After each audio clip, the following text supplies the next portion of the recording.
नमस्कार साथियों, आप सभी का स्वागत है आपके अपने YouTube चैनल पढ़ाई की पोथी में। साथियों, उम्मीद करती हूँ कि आप सभी स्वस्थ होंगे, मस्त होंगे, बेहतर होंगे और निरंतर अपनी तैयारी के माध्यम से सफलता का मार्ग प्रशस्त कर रहे होंगे। तो चलिए, आज हम सभी प्रतियोगी परीक्षाओं को ध्यान में रखते हुए एक ऐसी श्रृंखला को स्टार्ट कर रहे हैं जो है आपकी जीके जीएस से संबंधित, जिसमें आपको इतिहास, भूगोल, नागरिक शास्त्र, इसके साथ साथ विज्ञान, संविधान, सभी के प्रश्न जो है आपको मिलने वाले हैं। यह मिश्रित प्रश्नों की श्रृंखला आपकी परीक्षा को एक अंतिम दिशा देने के लिए बहुत ही महत्वपूर्ण है। तो आप किसी भी प्रतियोगी परीक्षा की तैयारी कर रहे हो, चाहे यूपी ट्रिपल एससी पैट की या सुपर टेट की या अन्यथा किसी भी एग्ज़ाम की तैयारी कर रहे हैं, आप सभी के लिए यह प्रश्न महत्वपूर्ण होने वाले हैं। तो चलिए, बिना समय व्यर्थ किए सीधे अपने टॉपिक पर चलते हैं।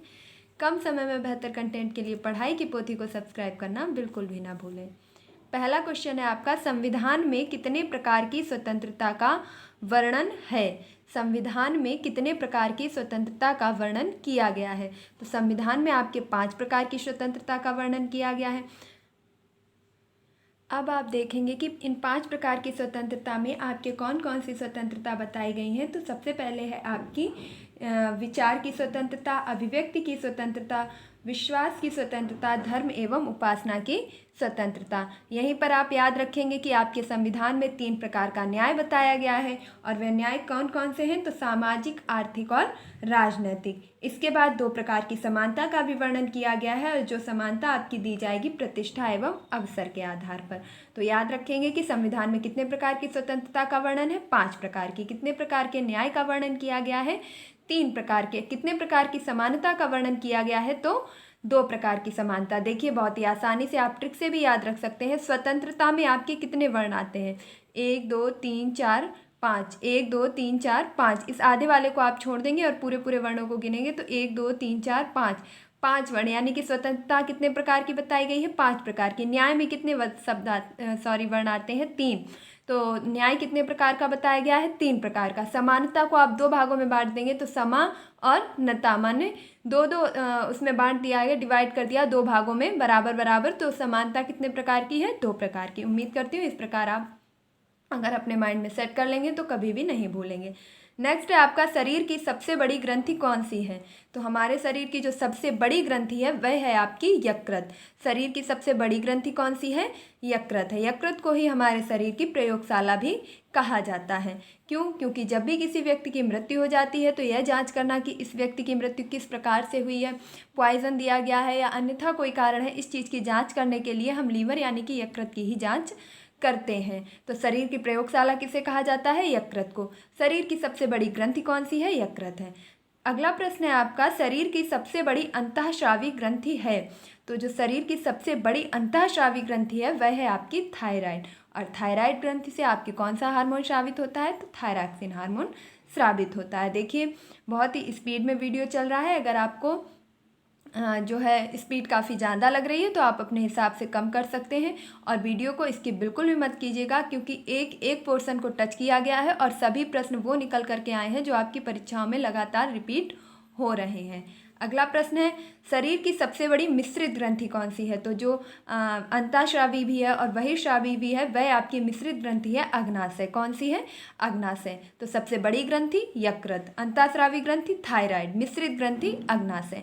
अग्नाशय की बीटा कोशिकाओं से आपके इंसुलिन का स्रावण होता है। यह प्रश्न में पूछा जाता है कि मनुष्य के शरीर में इंसुलिन का स्रावण कहाँ से होता है? तो अग्नाशय की बीटा कोशिकाओं से। कहाँ से? अग्नाशय की बीटा कोशिकाओं से इंसुलिन का स्रावण होता है। अगला प्रश्न है आपका, इंसुलिन की प्रकृति है, जो आपका इंसुलिन होता है उसकी प्रकृति क्या है? तो इंसुलिन जो है वह प्रोटीन का बना होता है, या बात की जाए इंसुलिन की जो प्रकृति है वह प्रोटीन है। यह प्रश्न आपका बहुत इंपॉर्टेंट है, क्योंकि जो आपसे यह ऑप्शन के माध्यम से पूछा जाएगा कि इंसुलिन है क्या है, अम्ल है या आपके कार्बोहाइड्रेट है, प्रोटीन है, वसा है, या आपके कोई हार्मोन्स है, तो क्या है? यह है प्रोटीन। अगला प्रश्न है आपका, देखिए याद रखेंगे कि इंसुलिन की खोज किसने की है? तो बेंटिंग के द्वारा इंसुलिन की खोज की गई है।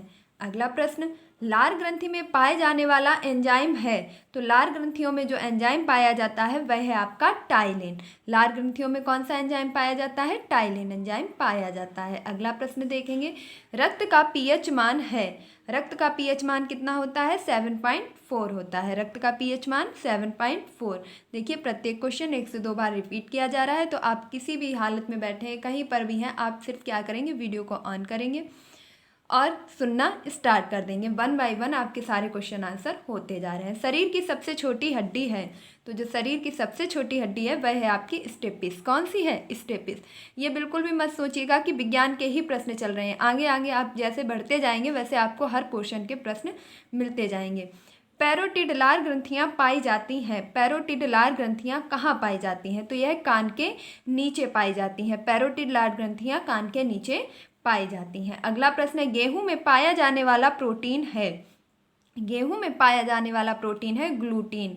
गेहूं में कौन सा प्रोटीन पाया जाता है? ग्लूटीन।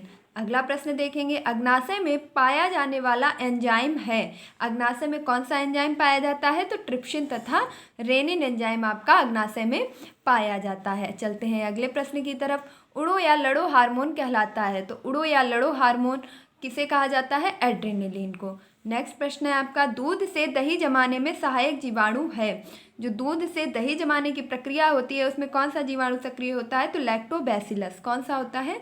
लैक्टोबैसिलस। दूध में पाया जाने वाला प्रोटीन और शर्करा कौन सी है? तो दूध में आपके जो प्रोटीन पाया जाता है वह है आपका केशिन, और जो शर्करा पाई जाती है वह पाई जाती है लैक्टोज। अगला प्रश्न देखेंगे, शहद में पाई जाने वाली शर्करा है। तो पहले तो मैं आपको यही बता दूं कि जो आपकी सबसे अधिक मीठी शर्करा है, सबसे अधिक मीठी शर्करा वह आपकी फ्रक्टोज ही होती है, जो कि शहद में पाई जाती है। तो शहद में कौन सी शर्करा पाई जाती है? फ्रक्टोज।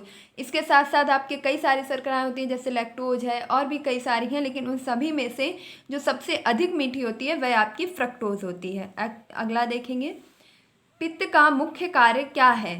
तो पित्त का मुख्य कार्य है वसा का पायसी या एमएलसीकरण करना। पित्त का मुख्य कार्य क्या है? वसा का पायसी या एमएलसीकरण करना जो है पित्त का मुख्य कार्य होता है। अगला प्रश्न देखेंगे, मांसपेशियों में कौन सा अम्ल जमा होने से थकान का अनुभव होता है? मांसपेशियों में कौन सा अम्ल जमा होने पर थकान का अनुभव होता है? तो वह है आपका लैक्टिक एसिड, यानी कि लैक्टिक अम्ल मांसपेशियों में जब जमा हो जाता है तो व्यक्ति को थकान का अनुभव होने लगता है। अगला प्रश्न देखेंगे, आमाशय में मुख्य रूप से पाचन होता है, किस चीज़ का होता है? तो आमाशय में मुख्य रूप से प्रोटीन का पाचन होता है। देखिए आमाशय से आपके काफ़ी क्वेश्चन निकल करके आए हैं। आमाशय आपकी मिश्रित ग्रंथि है। आमाशय में कौन सा एंजाइम पाया जाता है? तो ट्रिप्सिन या रेनिन पाया जाता है। आमाशय में मुख्य रूप से किसका पाचन होता है? प्रोटीन का होता है। अग्नाशय की बीटा कोशिकाओं के द्वारा इंसुलिन का स्रावण होता है। प्रोटीन की खोज किसने की? तो प्रोटीन की खोज करने वाले वैज्ञानिक हैं आपके वर्जीलियस। प्रोटीन की खोज किसने की? वर्जीलियस ने की। अगला प्रश्न देखेंगे, रोटी की डलिया विश्व का अन्न भंडार कहलाता है। तो रोटी की डलिया या विश्व का अन्न भंडार किसे कहते हैं? तो आपका अभी बहुत ही ज़्यादा चर्चा में रहा है यूरोप का यूक्रेन शहर। तो यूक्रेन को ही रोटी की डलिया या विश्व का अन्न भंडार के नाम से भी जाना जाता है, क्योंकि ये आपका काफ़ी चर्चा में रहा है, तो प्रश्न आज से बन सकता है आपका। अगला देखेंगे, ग्रेट बैरियर रीफ विश्व की सबसे बड़ी प्रवाल भित्ति स्थित है। जो ग्रेट बैरियर रीफ है विश्व की सबसे बड़ी प्रवाल भित्ति, वह कहाँ पर स्थित है? तो वह स्थित है आपकी ऑस्ट्रेलिया में। और ऑस्ट्रेलिया में ही आपके एक घास के मैदान भी पाए जाते हैं, जिन्हें क्या कहा जाता है? तो डाउन्स। डाउन्स घास के मैदान कहाँ पाए जाते हैं? ऑस्ट्रेलिया में।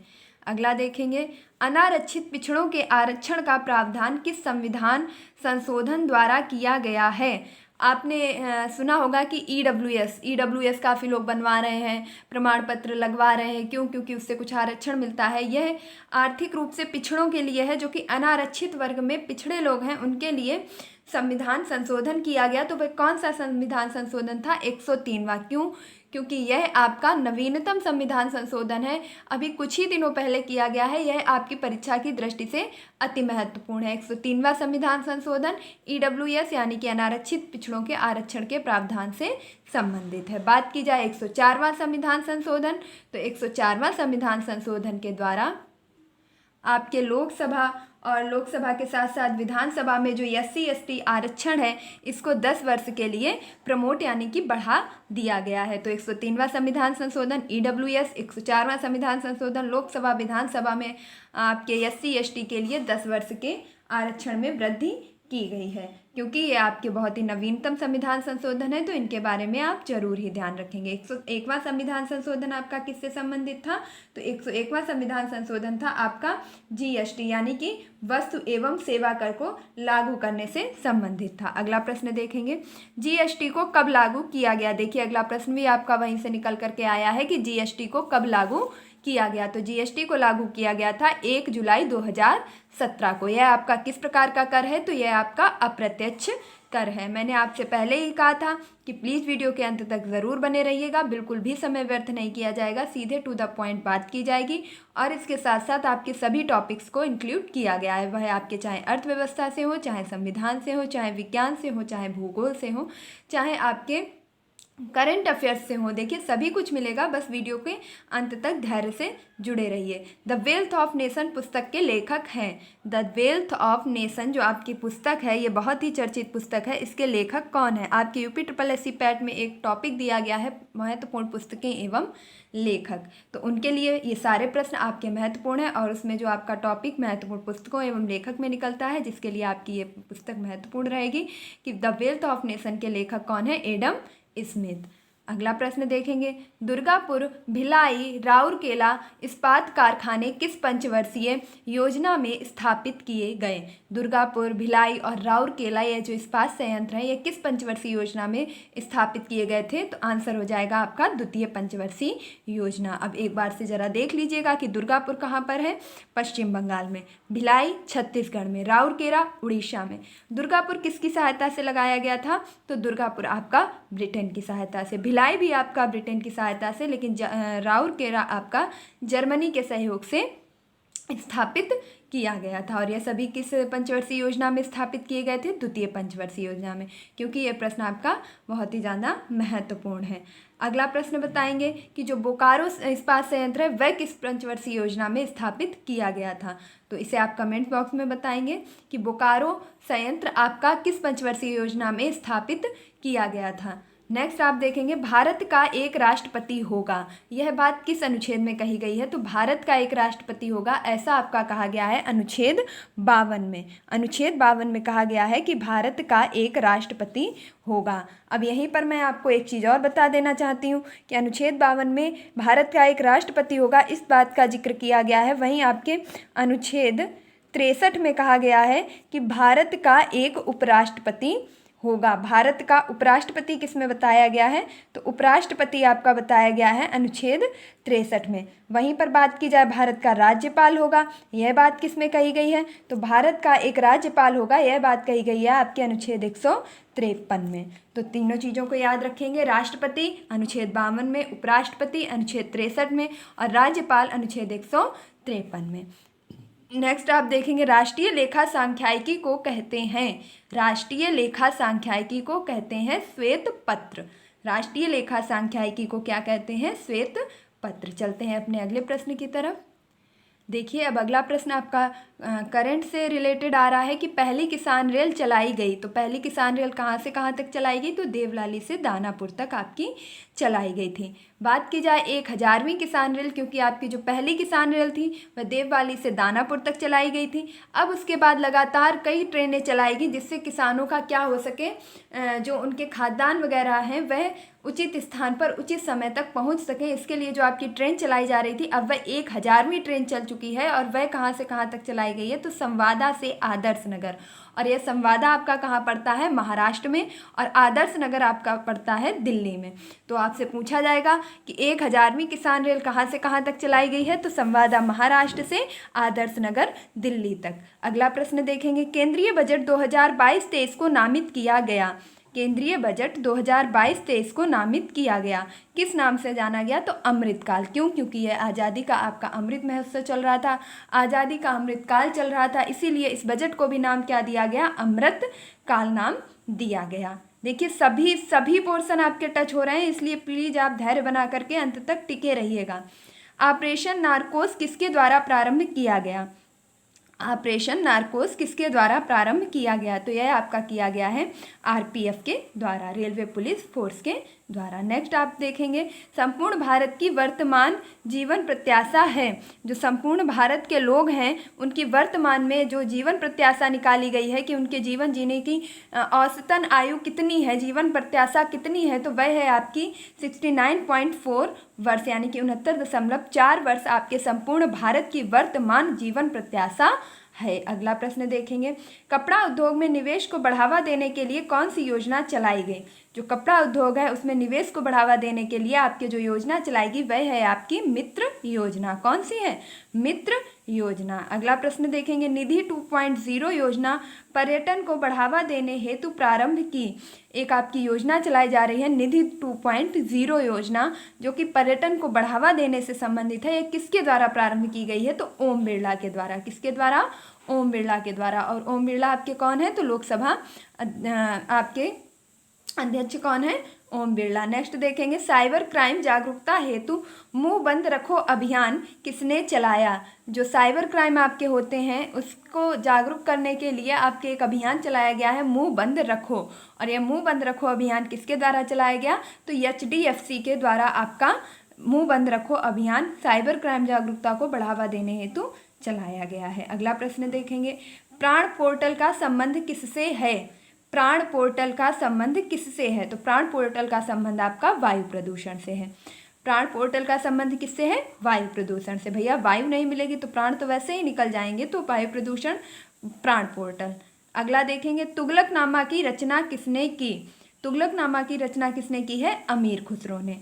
तुगलकनामा के रचनाकार कौन है? अमीर खुसरो। ये आपके पुस्तकों के जो भी प्रश्न निकल रहे हैं ये बहुत ही महत्वपूर्ण है। तो तुगलकनामा के रचनाकार अमीर खुसरो हैं। अमीर खुसरो को अन्य किस नाम से जाना जाता है? तो भारत का तोता या तोतिए हिंद। अगला प्रश्न देखेंगे संवाद कौमुदी मिरातुल अखबार के रचनाकार हैं। संवाद कौमुदी और मिरातुल अखबार जो है इसके रचनाकार हैं आपके राजा राममोहन राय। राजा राममोहन राय ने आपके संवाद कौमुदी और मिरातुल अखबार की रचना की थी। अगला प्रश्न है सती प्रथा का प्रथम साक्ष्य प्राप्त होता है। सती प्रथा का प्रथम साक्ष्य कहाँ से प्राप्त होता है? तो यह आपका प्राप्त होता है भानुगुप्त का एरण अभिलेख, जो कि 510 ईस्वी पूर्व लिखा गया था। तो सती प्रथा का जो प्रथम साक्ष्य इतिहास से प्राप्त होता है वह है आपका भानुगुप्त का एरण अभिलेख। देखिए कुछ इतिहास के जो ऐसे अभिलेख हैं जो अति महत्वपूर्ण है और जो आपसे हर बार पूछे जाते हैं, उनमें से ये अति महत्वपूर्ण है आपका भानुगुप्त का एरण अभिलेख, जिसका संबंध सती प्रथा से है। मैं बात करूं आपसे कि अभिलेखों के अध्ययन को क्या कहा जाता है, तो अभिलेखों के अध्ययन को क्या कहा जाता है ये आप मुझे कमेंट्स बॉक्स में ज़रूर बताएंगे, क्योंकि मैंने ये सभी प्रश्न आपको जो इतिहास की मैराथन दी थी उसमें 1 बार 2 बार 3 बार बहुत बार बोल के करवाए हैं। तो इन चीज़ों को आप देखते रहिए और रिवाइज करते रहिए। बाबर की आत्मकथा तुझके बावरी किस भाषा में है? जो बाबर की आत्मकथा है तुझके बावरी वह किस भाषा में लिखी गई है? तो वह आपकी लिखी गई है तुर्की भाषा में। किस भाषा में लिखी गई है? तुर्की भाषा में। बाबर की आत्मकथा तुझके बावरी किस भाषा में लिखी गई है? तुर्की भाषा में। बुद्ध चरित्र सौंदरानंद सूत्रालंकार किसकी रचना है? बुद्ध चरित्र सौंदरानंद और सूत्रालंकार किसकी रचना है? तो यह रचनाएं हैं आपकी अशोक घोष की। देखिए पुस्तकों से रचनाओं से आपके कई प्रश्न मिल चुके हैं। अब आप उनको रिवाइज कीजिए, एक जगह नोट कीजिए, फिर उन्हें सीक्वेंस में पढ़िए तो आपको ये चीज़ें याद होंगी। ऐसे आप एक बार यहाँ पढ़ लेंगे, क्वेश्चन वहाँ पढ़ लेंगे, क्वेश्चन वहाँ पढ़ लेंगे, तो चीज़ें आपको कभी भी अच्छे से याद नहीं रह पाएंगी। तो सबसे पहले आप क्या करेंगे, एक ऊपर हेडिंग डाल लेंगे कि महत्वपूर्ण पुस्तकें, और आपको मैं जो भी वीडियो कराती जाऊँ उसमें निश्चित है कि आपको 1 से 2 पुस्तकें मिलने वाली हैं। तो आप जितनी भी पुस्तकें मैं करवाऊँ उन सभी को एक जगह नोट डाउन कर लेंगे, और यकीन मानिए कि उनसे बाहर एक भी पुस्तक आपसे नहीं पूछी जाएगी। तो तुगलकनामा किसकी पुस्तक है? अमीर खुसरो की। एडम स्मिथ ने किस पुस्तक की रचना की है? वेल्थ ऑफ नेशन की। सूत्रालंकार सौंदरानंद और बुद्ध चरित्र के रचनाकार कौन है? अशोक घोष। विशाख दत्त की पुस्तक का क्या नाम है? तो मुद्रा राक्षस, और यह आपका एक जासूसी ग्रंथ है। संपत्ति के अधिकार को किस संविधान संशोधन के द्वारा विधिक अधिकार में परिवर्तित किया गया? जो संपत्ति का आपका मौलिक अधिकार था सातवां मौलिक अधिकार उसे किस संविधान संशोधन के द्वारा विधिक अधिकार यानी कि कानूनी अधिकार में बदला गया, तो वह था आपका 44वां संविधान संशोधन 1978 में। आपके मूल वर्तमान समय में कितने मौलिक अधिकार हैं, तो कुल 6 मौलिक अधिकार हैं। मौलिक अधिकार का वर्णन किस भाग में किया गया है, तो संविधान के भाग 3 में, अनुच्छेद आपके 12 से 35 में मौलिक अधिकारों का वर्णन किया गया है, जो कि अमेरिका के संविधान से लिए गए हैं। और 7वां मौलिक अधिकार जो कि संपत्ति का अधिकार था, जिसे 44वां संविधान संशोधन करके विधिक अधिकार में परिवर्तित किया गया, और अब यह आपके संविधान के अनुच्छेद 300 का में वर्णित किया गया है। अगला देखेंगे, वेदांग की संख्या है। वेदांग की संख्या आपकी कुल कितनी है, तो वेदांग आपके कुल 6 हैं। कौन कौन से हैं? शिक्षा, कल्प, निरुक्त, व्याकरण, छंद, ज्योतिषी। शिक्षा, कल्प, निरुक्त, व्याकरण, छंद, ज्योतिषी। प्रश्न आपसे पूछा जाएगा कि निम्न में से कौन सा वेदांग का अंग नहीं है, तो आपको सारे याद होने चाहिए। तो शिक्षा, कल्प, निरुक्त, व्याकरण, छंद, ज्योतिषी आपके कुल 6 वेदांग बताए गए हैं। उपनिषदों की संख्या कितनी है, तो 18 है। नेक्स्ट देखेंगे, आपके जो उपनिषद हैं वह हैं आपके 108 और पुराण है आपके 18। अगला देखेंगे, दीन इलाही धर्म की स्थापना अकबर के द्वारा कब की गई, तो दीन इलाही धर्म अकबर के द्वारा शुरू किया गया था 1582 ईस्वी में। यह प्रश्न आपसे पूछे गए हैं, पिछली परीक्षाओं में भी पूछे गए हैं, तो ये सभी आपके लिए जो है ऐसे नहीं है कि आप इन्हें देखें और भूल जाएं। ये सभी बिल्कुल छटा हुआ मैटर है, जो आपके लिए सिर्फ परीक्षा में छपने वाले प्रश्नों की श्रेणी में आते हैं। अगला प्रश्न देखेंगे, काकोरी ट्रेन डकैती का परिवर्तित नाम है, तो काकोरी ट्रेन डकैती का परिवर्तित नाम कर दिया गया है काकोरी ट्रेन एक्शन। क्या कर दिया गया है? Kakori train action. अगला देखेंगे, सबसे कम उम्र में फांसी पाने वाले क्रांतिकारी कौन थे, तो सबसे कम उम्र में जिनको फांसी दी गई थी वह थे आपके खुदीराम बोस। खुदीराम बोस को लगभग 18 वर्ष की उम्र में ही, 18 से 19 वर्ष के मध्य में ही इन्हें फांसी दे दी गई थी। अगला प्रश्न देखेंगे, भारत की सर्वाधिक अंतर्राष्ट्रीय सीमा स्पर्श करने वाला जो है देश कौन सा है, तो भारत की सर्वाधिक अंतर्राष्ट्रीय सीमा किसे स्पर्श करती है?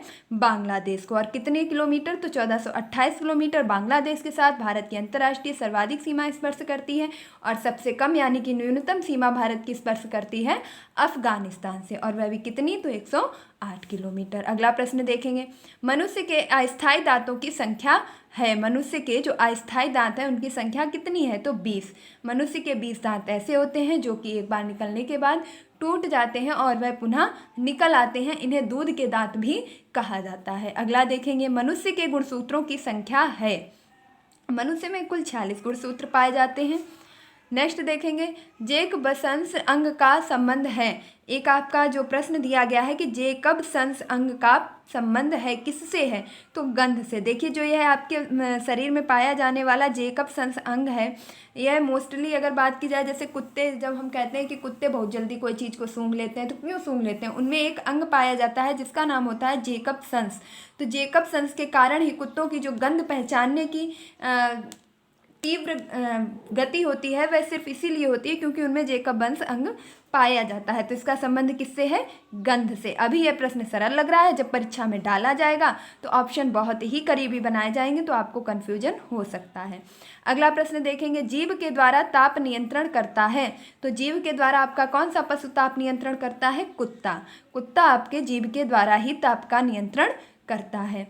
तो ये थे आपके लगभग 50 क्वेश्चंस। तो इन 50 प्रश्नों की श्रृंखला में उम्मीद करती हूँ कि आपको बहुत ही ज़्यादा अच्छा लगा होगा। हर पोर्शन से क्वेश्चन आपके लिए तैयार किए गए थे। तो अगर आपको यह वीडियो अच्छा लगा है, पसंद आया, तो कमेंट बॉक्स में ज़रूर बताइएगा कि इस श्रृंखला को ऐसे ही जारी रखा जाए और 50-50 क्वेश्चंस करके आपके जो जितना भी UPSSC पैट का सामान्य अध्ययन का पूरा भूगोल, राजनीति और अर्थव्यवस्था, सामान्य अध्ययन के जितने भी टॉपिक्स हैं उनको एक साथ इंक्लूड करके रिवीजन प्लस तैयारी दोनों एक साथ करवाए जा सकें। बाकी इतिहास विषय की आपकी श्रृंखला चल रही है लगातार, जिसमें एक एक टॉपिक वाइज कंप्लीट करवाया जा रहा है। तो आप मुझे कमेंट बॉक्स में ज़रूर बताएं कि यह वीडियो आपको कैसा लगा, क्वेश्चंस आपको कैसे लगे। अगर आपको यह वीडियो अच्छा लगा है, आपकी परीक्षा की दृष्टि से हेल्पफुल लगा है, तो प्लीज़ वीडियो को लाइक, शेयर और चैनल को सब्सक्राइब करना बिल्कुल भी ना भूलें। आपका एक लाइक मेरा काफ़ी हौसला बढ़ाता है। मिलती हूँ अपने नेक्स्ट वीडियो में, तब तक के लिए वीडियो को ज़्यादा से ज़्यादा शेयर कीजिए। और अगर आपने अभी तक पढ़ाई की पोथी को सब्सक्राइब नहीं किया है तो इसे फटाफट से सब्सक्राइब कर लीजिए। तब तक के लिए खुश रहिए, मस्त रहिए, पढ़ाई में निरंतरता बनाए रखिए, अपने माता पिता और गुरुजनों का सम्मान कीजिए। धन्यवाद।